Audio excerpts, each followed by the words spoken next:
In the neon-blurred, rain-lashed streets of Seoul, Vanesa Tailor moved like a ghost.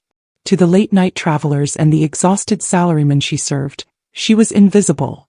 A shadow in a stained apron, just another face blending into the steam of the 24-hour diner. Her life, viewed from the street, seemed like a quiet, steady existence. But beneath the flickering fluorescent lights, a different story unfolded, heavy with the weight of absolute desperation. Vanesa worked until her fingers trembled, counting her night's earnings. A small pile of coins and crumpled bills that stood as her only shield against the abyss. Survival, not hope, was the rhythm of her life. The apartment she returned to was a shell. No heat against the biting cold, a refrigerator holding only water, and a mountain of eviction notices on the table that felt as sharp as knives. Every coin she clinked onto the counter was already promised to a debt that never stopped growing. But tonight, the diner held a different kind of tension. Across the room, a sharply dressed man lay slumped over a table, surrounded by empty bottles and abandoned by the friends who had drunk his wealth away. When the owner dropped a massive, unpaid bill on the counter, his fury rising like a storm, Vanesa noticed the devastating truth. The stranger's wallet was gone. No ID. No cash. Only a deep, public humiliation waiting for him when he woke. In a moment that would change the course of 2 lives, Vanesa did the unthinkable. She took a long, silent breath and pushed forward her entire world. Every hard-earned tip, every cent meant for her own tomorrow. "Put it on me," she whispered, her voice barely audible over the rain. She disappeared into the night before the stranger ever saw her face. She didn't know that the man she saved was Ethane Hwang, a man destined to become an iron-fisted tycoon feared across industries. Years later, in a high-rise office overlooking the city, Ethane stares at a faded receipt he keeps like a lifeline. He has wealth, influence, and power, but he carries a debt he cannot pay. The hunt has begun. Ethane Hwang will not rest until he finds the woman who gave him everything when she had nothing. The rain didn't just fall in Seoul. It hammered against the diner's thin glass panes, a relentless, rhythmic drumming that drowned out the hum of the old refrigerator. Vanesa Tailor didn't look up. She didn't have the luxury of watching the storm. Her world was exactly the width of the wooden counter, where she stood with trembling fingers, counting the night's meager earnings coin by coin. Each metallic clink against the surface was a reminder of her reality. A life governed by survival, where hope had long since been traded for the sheer endurance required to reach tomorrow. She was a ghost in a stained apron, invisible to the hurried patrons who drifted in and out to escape the downpour. To them, she was merely a background element of the city's restless night. But inside her, a different story unfolded. Her hands moved with a practiced, mechanical grace, but her mind was calculating the weight of a mountain of debt. In her locker sat a stack of eviction notices, their threats as sharp as knives, and a refrigerator that held nothing but the hollow chill of an empty stomach. Every cent she counted was already spoken for, destined to be swallowed by a life that demanded everything and gave back nothing. The air in the diner was thick with the scent of cheap coffee and damp coats, a stagnant atmosphere that Vanesa had breathed for so many graveyard shifts she no longer noticed it. She adjusted her worn uniform, which she had hand-washed and dried over a radiator the night before, forcing a tired, mask-like calm over her face. She had learned to be wallpaper, to remain small and silent so the world wouldn't find a reason to crush her even further. A few feet away, the owner stood with his arms crossed, his gaze landing on her with a cold, predatory irritation. "One mistake, Vanesa, and you're out," he had barked at the start of the shift, a clipboard held like a weapon in his hand. "No pay, no second chances. You are replaceable." She had simply nodded. She couldn't afford a voice, not when her entire existence was a fragile lifeline she clung to with desperate hope. She moved back to the prep area, slipping between the tables like a shadow, her heart beating in a rhythm of quiet, desperate survival. In the sprawling, restless city, she was just another girl trying not to disappear, unaware that the rain was about to bring a stranger into her life who would change everything. Vanesa moved through the diner like a ghost, her movements synchronized with the low hum of the neon sign that flickered outside in the deluge. The door groaned open, bringing with it a gust of freezing air and a fine mist of rain that coated the floor. She didn't look up immediately. In this part of the city, the night brought in many who were seeking a temporary sanctuary from the storm. But this arrival felt different. The heavy rhythmic sound of leather soles hitting the linoleum was followed by a soft, wet thud against the far corner booth. When Vanesa finally approached with a glass of water, she froze. Slumped over the laminated table was a man who looked like he had fallen from a different world. He wore a tailored charcoal suit that likely cost more than the diner itself, though it was now soaked and clinging to his broad shoulders. His ink-black hair was slicked back, revealing a jawline that looked carved from stone, now resting against his folded arms. Surrounding him was a small forest of empty bottles, the sharp scent of expensive whiskey clashing with the diner's smell of old grease and floor wax. He was the stranger in the rain, a man who appeared to have everything but currently possessed nothing but a heavy, unconscious silence. Vanesa noticed his hands, large and calloused, yet the fingers were long and refined. He looked like a king who had been dragged through the mud, abandoned by the friends, who had surely toasted to his health before leaving him to rot in a neon-lit corner of Seoul. A sudden, harsh shadow fell over the booth. The diner owner, a man whose patience was as thin as his coffee, stepped forward, a long printed receipt clutched in his hand like a weapon.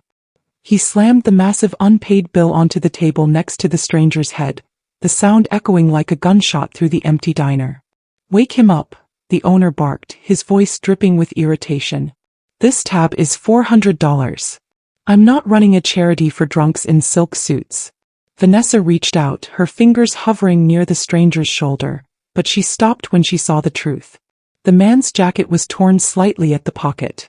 His wallet was gone, likely lifted by the very people who had shared his table. No ID, no cash, only the raw vulnerability of a man about to wake up to a humiliation he wouldn't be able to pay his way out of. In his deep sleep, the stranger let out a ragged breath, his brow furrowed as if he were still fighting a battle in his dreams. Vanesa looked at the bill, then at her own trembling hands. She saw the total collapse of a man who until tonight had probably never known the weight of invisibility. She felt a strange, inexplicable pull toward him, a recognition of the darkness he was currently drowning in. Vanesa stared at the mountain of paper on the counter, the $400 figure mocking the meager stack of coins she had spent the last hour counting. The owner's eyes were sharp, his fingers tapping impatiently against the clipboard he held like a weapon. In the corner, the stranger remained slumped, his broad shoulders rising and falling with a heavy, unconscious rhythm that signaled he was miles away from the humiliation that awaited him. Vanesa knew that if he woke now, the owner would call the police and the man's total collapse would be complete, broadcast to a city that loved to watch the powerful fall. Her heart pounded like a war drum against her ribs as she looked down at her own hands. They were red from the cold and the harsh dish soap, the knuckles white as she gripped the hem of her apron. In her pocket she felt the weight of her entire world. The hard-earned tips, the crumpled bills she had hand-washed and dried, and the coins she had carefully set aside for tomorrow's bread. It was a lifeline she had clung to with desperate hope, a tiny shield against the eviction notices and the biting Seoul winter. She took a long, silent breath, the air thick with the scent of cheap coffee and the stranger's expensive whiskey. She thought of her own invisibility, of how many times she had wished for a hand to reach out and steady her when she was stumbling. She looked at the man's ink-black hair and the jawline carved from stone, realizing that beneath the silk suit, he was currently as vulnerable as she was. With a sudden, decisive movement, Vanesa reached into her pocket. She pushed forward everything she owned, every cent, every fragment of her survival, across the laminated counter. The coins clinked and the crumpled bills settled in a messy pile beside the massive unpaid tab. "Put it on me," she said, her voice barely a whisper, yet it carried a weight that made the owner freeze. The owner stared at the money, then at her, his face a mask of disbelief. "This is everything you have, Vanesa. You won't even have enough for the bus home." "I'll walk," she replied, her face a mask of calm she did not truly feel. She wasn't thinking about the miles of rain-lashed streets ahead of her or the empty refrigerator waiting in her cold apartment. She was only thinking of the man who deserved to wake up with his dignity intact. As she disappeared into the rain, the stranger let out a soft sigh in his sleep, never seeing the face of the woman who had given him everything while she had nothing.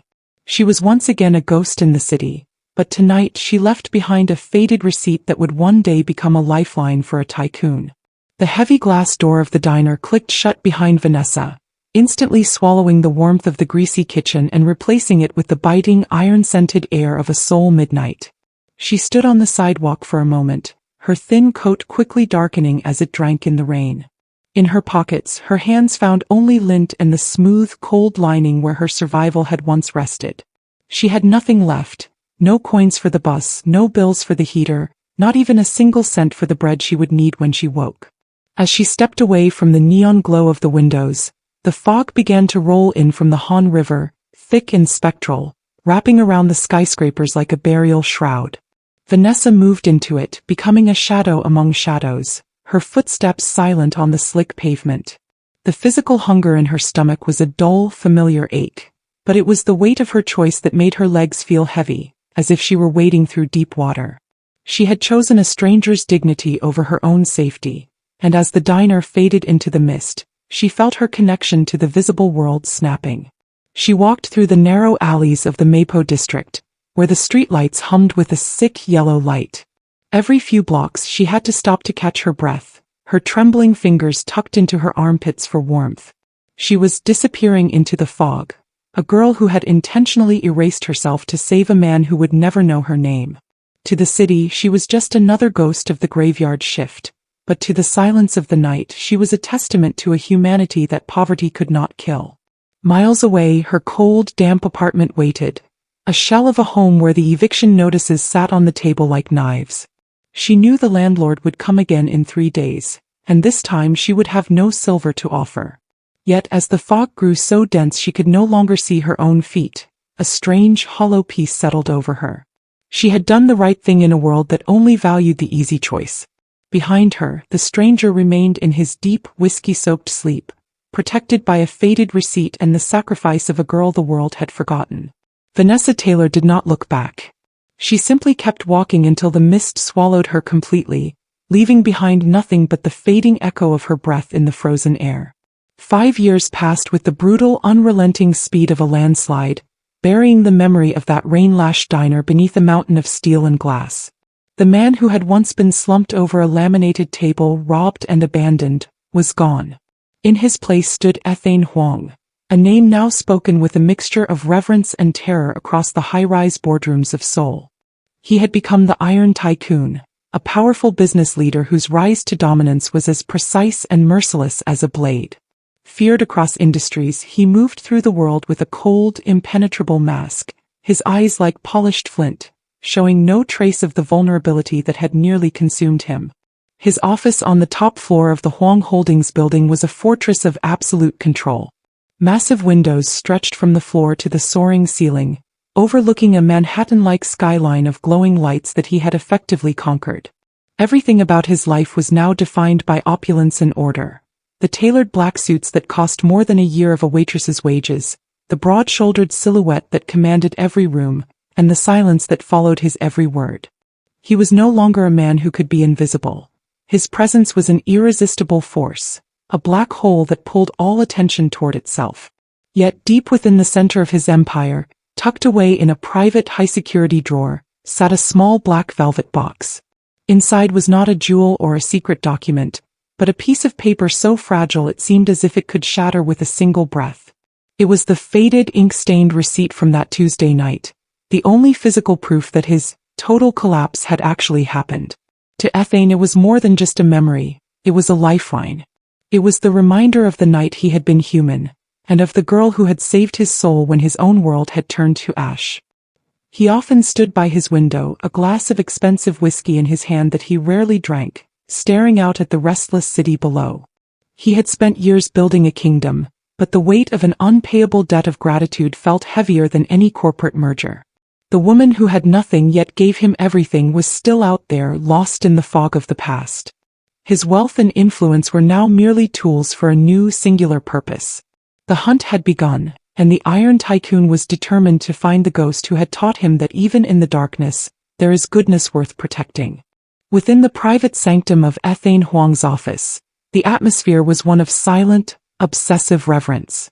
On his desk, shielded by a small, custom-made glass case, lay the faded receipt he had kept like a lifeline for 5 years. The ink had blurred under the weight of time, and the edges of the paper were frayed, yet to the powerful Korean tycoon, It was the most valuable object in his empire. It was a testament to the night he had been nothing but a slumped stranger, abandoned and humiliated, until an invisible girl had decided his dignity was worth more than her survival. Ethane stood by the glass case, the afternoon sunlight casting bands of gold across the polished wood floor. He looked at the $400 total, a sum that was now less than a rounding error in his vast accounts, but one that had once cost a waitress everything she owned. He remembered the sound of the rain against the diner windows and the cold, heavy realization that his wallet and ID were gone. He had been in total collapse, yet he had woken up to find his debt paid by a ghost who had vanished into the fog. "You found nothing?" Ethane's voice was low and steady, but it carried a weight that made the air in the room feel thick. Tony Russo, his most trusted security head, stood at the edge of the desk, his face an expressionless mask of duty. "We have checked every diner in the Mapo district, boss. The owner from that night passed away 3 years ago. The records are gone and the building has been demolished." Ethane's fingers tightened against the edge of the desk, his knuckles turning white. He had wealth, influence, and an army of investigators, yet he was being outrun by a shadow. The unpayable debt he carried was not a burden of money but of soul. He needed to find the woman who had seen him at his worst and treated him with a kindness he hadn't deserved. He leaned closer to the glass case, his gray eyes deep and unfathomable as he stared at the faint signature at the bottom of the receipt. He knew she was still out there, perhaps still living in the damp, moldy shadows of the city he now ruled. "Expand the search," Ethane ordered, his voice echoing with a relentless, driving urgency. "Check every shelter, every hospital, and every graveyard shift in the city. I don't care about the cost. I want to know who she is. I want to find the woman who gave me everything." The hunt for the ghost of the Mapo diner became a relentless, silent storm that swept through the forgotten corners of the city. Ethane Hwang did not just command a search. He mobilized an empire, turning his vast wealth into a net designed to catch a single invisible life.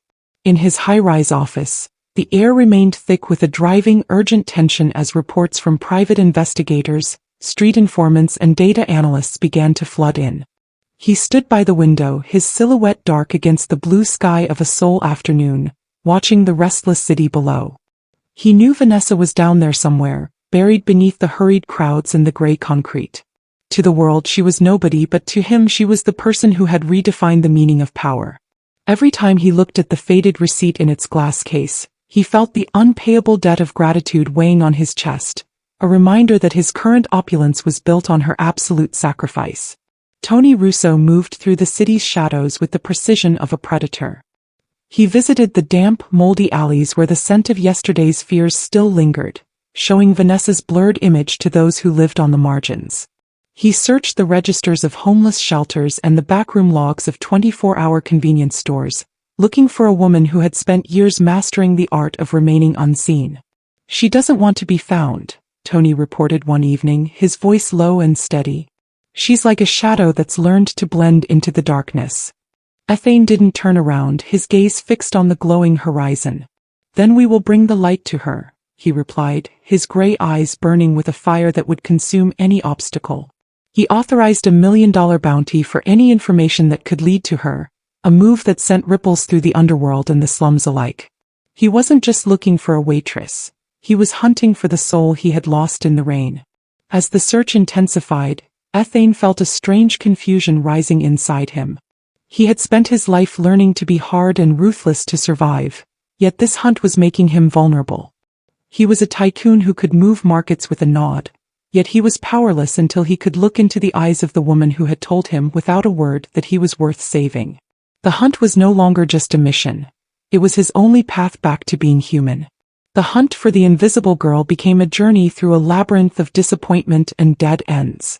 In his high-rise office, Ethane Hwang stared at a map of Seoul that was now bleeding with red ink, marking every location where a waitress with brown hair had been reported.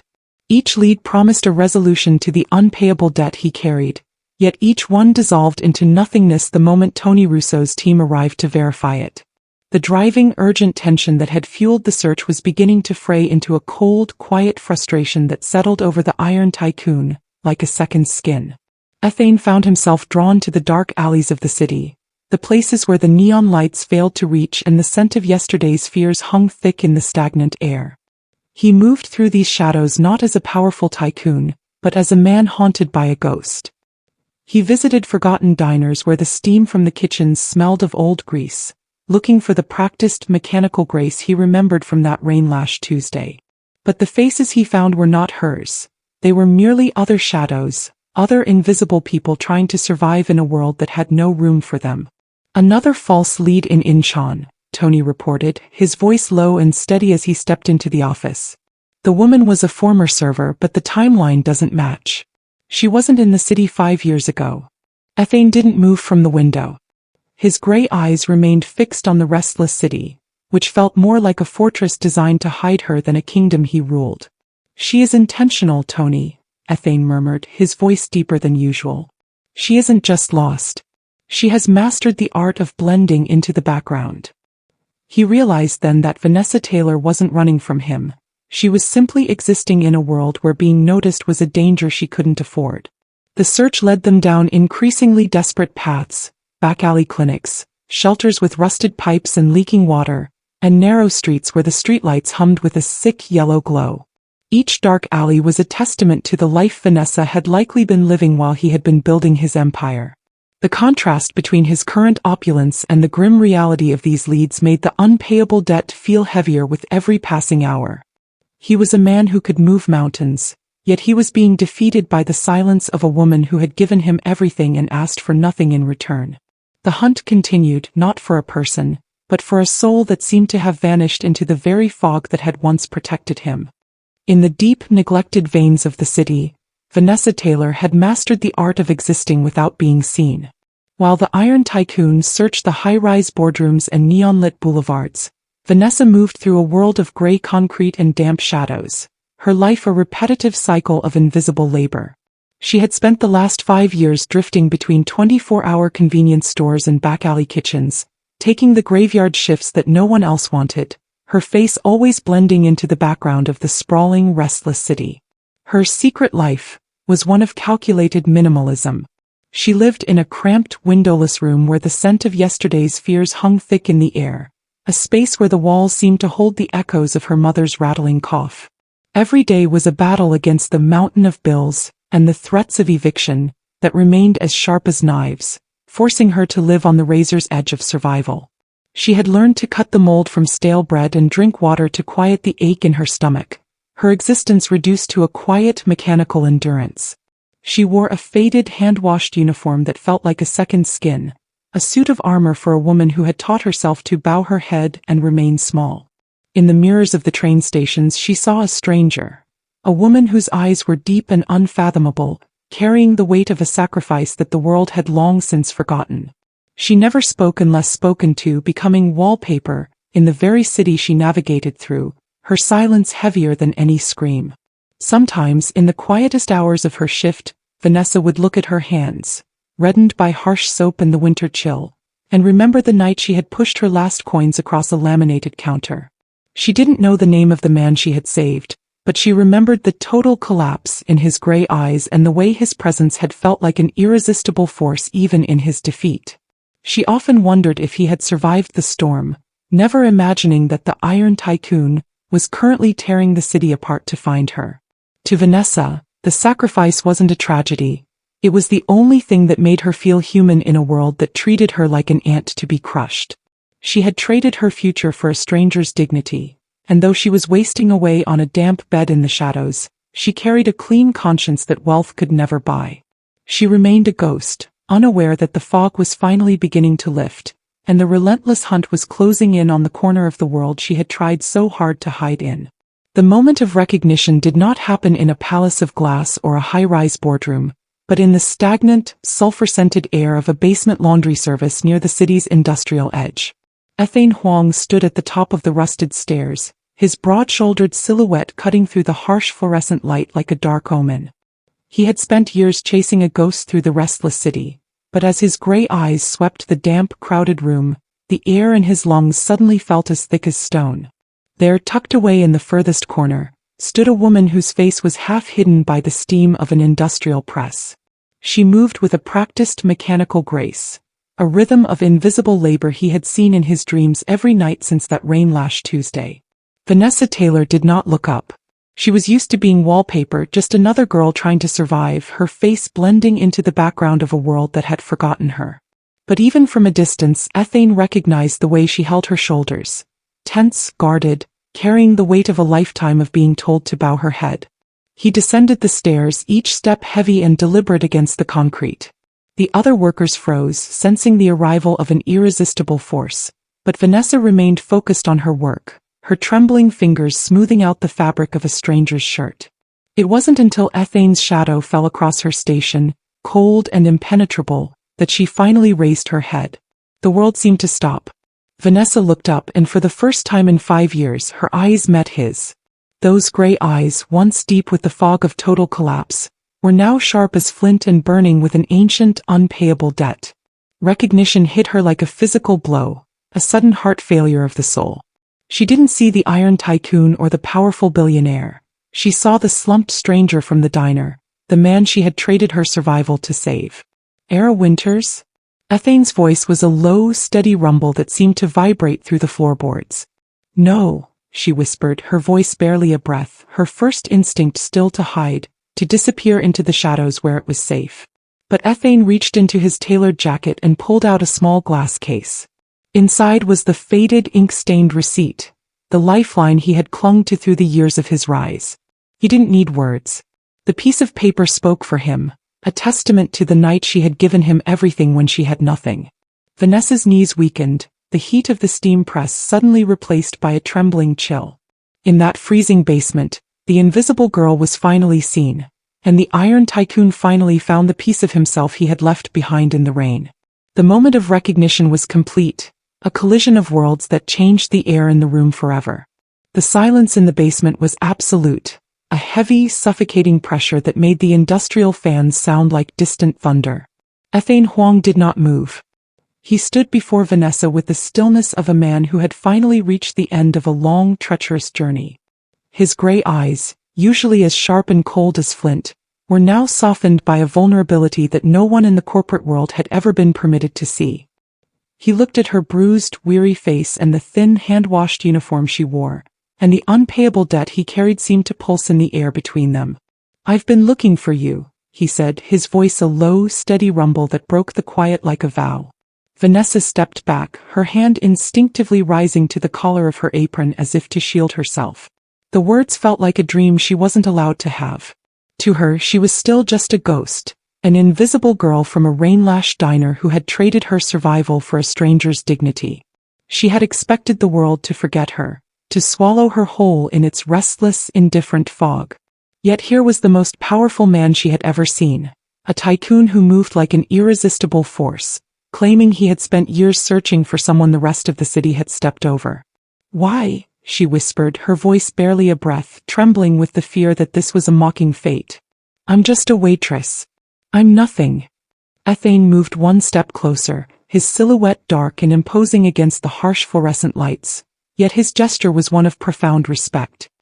He held the glass case containing the faded receipt as if it were a holy relic. "5 years ago you gave me everything when you had nothing," he said, his gaze digging into hers, searching her soul. "You looked at a man in total collapse and told him he was worth saving. You didn't just pay a bill, Vanesa. You gave me a reason to become the man I am today."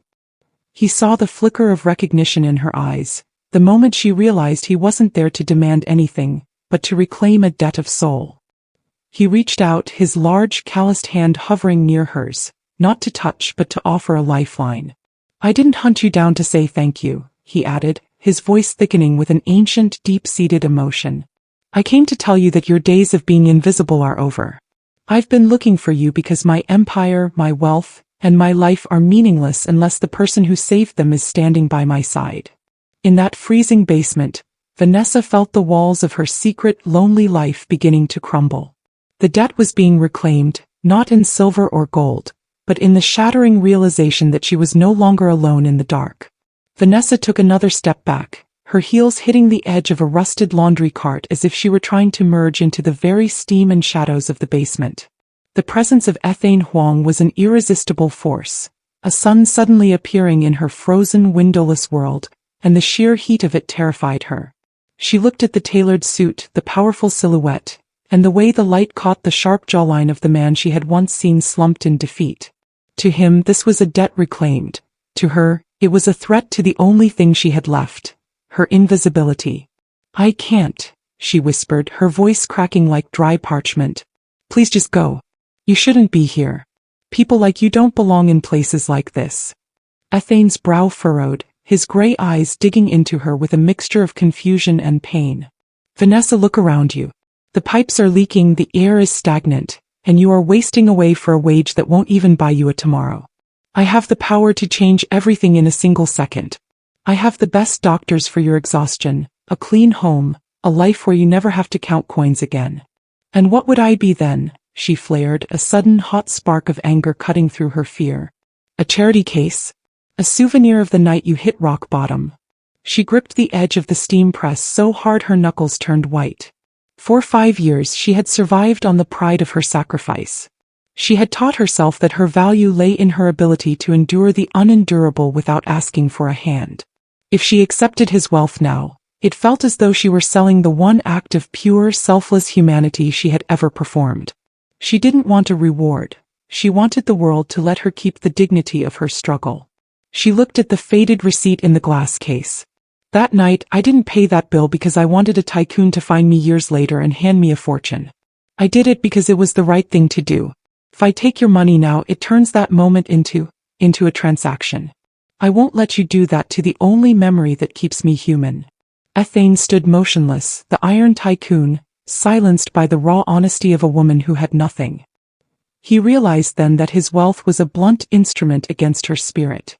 She wasn't resisting the money, she was resisting the idea that her kindness had a price tag. He saw the self-neglect that had become her armor, a flaw that made her believe she was only worthy of existing if she were suffering. The silence stretched between them, thick with the scent of damp concrete and the unpayable debt that now felt like a wall neither of them knew how to climb. Ethane did not flinch at her rejection. He stood in the damp basement, the harsh fluorescent light glinting off the glass case, but his attention was fixed solely on the woman trembling before him. He realized then that Vanesa's resistance was her last fortress. She had lived so long in the shadows that the light of his wealth felt like a scorching heat rather than a rescue.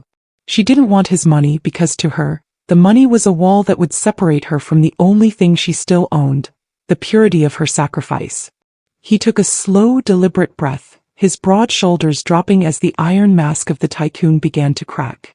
He stepped closer not as a powerful billionaire, but as the man who had nearly lost everything on a rain-lashed Tuesday. "You think I came here to buy your memories?" he asked, his voice low and roughened by a vulnerability she hadn't expected. "Vanessa, look at me. Truly look at me." He reached up, his large, calloused hand moving not toward her but toward his own collar. He loosened the silk tie that cost more than her rent and unbuttoned the top of his tailored shirt. There, near his collarbone, was a small, jagged scar he usually kept hidden, a mark from the night he had stumbled into the diner. "The world sees the iron tycoon," he whispered, his gray eyes deep and unfathomable. "They see the success in the glass towers. But every morning when I look in the mirror, I see the man who would be dead or in a prison cell if it weren't for a girl who decided I was worth her last cent." He reached out and gently took the faded receipt from the case, holding the fragile paper between his thumb and forefinger. "This isn't a transaction for me. It's a confession. I spent 5 years building an empire, but I felt like a thief the whole time. I was living a life that was bought with your bread and your warmth." He leaned in, his presence an irresistible force that finally shattered the distance between them. "I'm not trying to save you to feel good about myself, Vanessa. I'm trying to save myself by finally being the man who can protect the one who protected him. I don't want you to accept my help. I want you to accept my life. Because without you, I'm still just that drunk stranger in the rain, waiting for someone to see me." Vanessa looked from the scar to his eyes, seeing the ancient, deep-seated pain that mirrored her own. For the first time she saw the connection, not of wealth and poverty, but of two souls who had both been invisible until they found each other. The resistance in her chest didn't just break, it melted. She realized that by refusing him she wasn't protecting her dignity, she was denying them both the chance to finally be whole. The silence of the basement was no longer heavy, It was a bridge, and as she finally lowered her head, it wasn't in shame, but in the quiet acceptance of a miracle she no longer had to fight.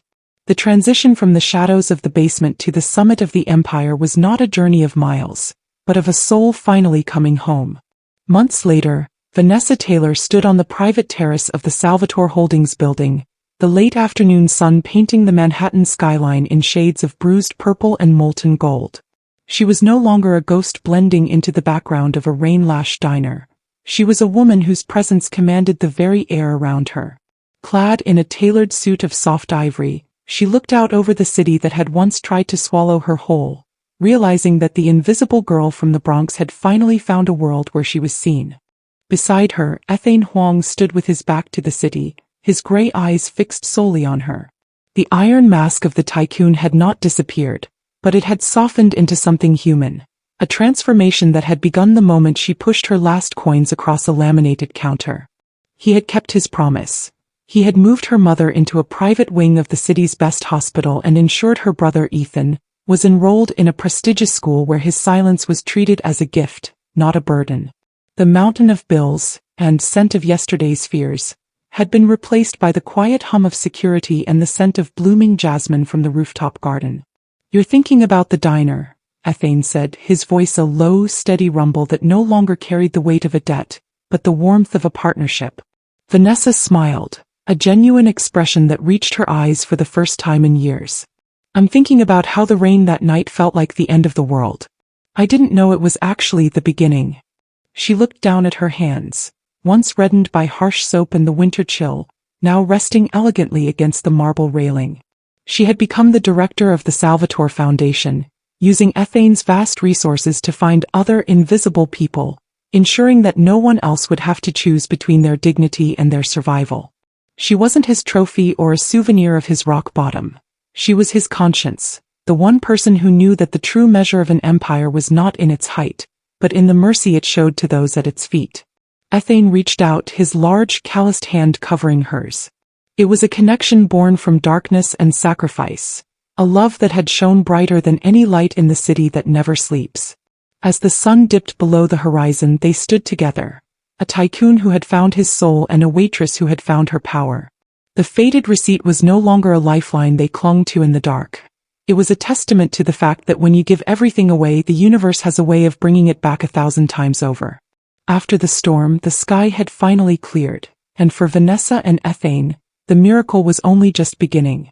The core of the story is that true kindness requires no audience or expectation of reward. Vanesa sacrificed her own survival for a stranger's dignity, proving that compassion is most powerful when it is given by those who have the least to spare.